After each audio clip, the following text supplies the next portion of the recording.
Another questionable call on the West Coast, this time with the fastest 5 days in motorsports, and the NARC King of the West Series point standings made its way east and highlight this edition of the Sprint Car Unlimited 90 at 9.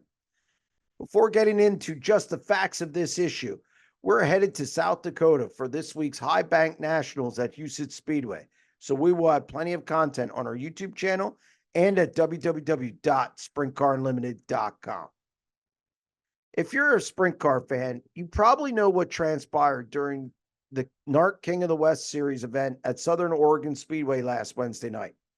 If you don't, Angelique Bell was involved in a crash on lap 14 of the main event, and a fire erupted in the fuel cell region of her car.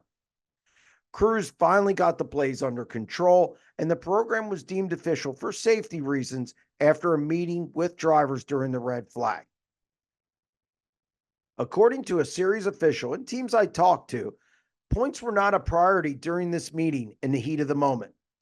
That changed when a crew member from Tarleton Racing pushed for show-up points, a move that rubbed some drivers at the meeting the wrong way in lieu of what was going on with Bell. According to series director Jim Allen, he was more concerned about dealing with the situation and the fans, rightfully so, than he was making a decision on points. Allen did indicate that he made the call to go with show-up points only after sleeping on it. According to multiple teams I talked to yesterday, they objected and wanted full points in private discussions with Allen because it only made sense to go with full points if you're declaring a winner and paying the full purse. According to Allen, nobody objected the following day during the drivers' meeting, and that he made the decision based on extenuating circumstances. So here we are again.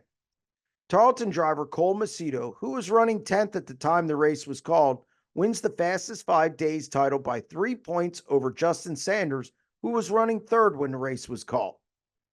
Justin Cox, who finished third in the fastest 5-day series, was running second when the race was stopped.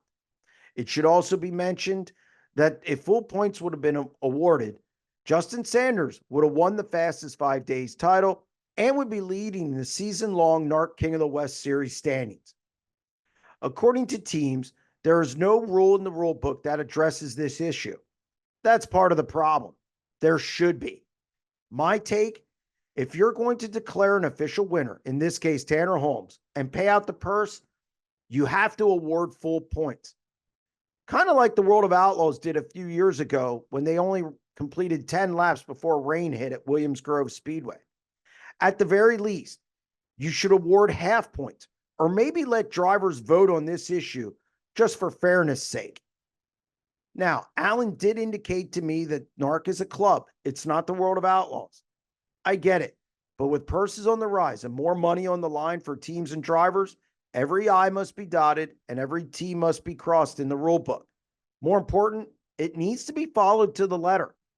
It's the only way to let people truly know a series is being run fairly, something some teams on the West Coast question.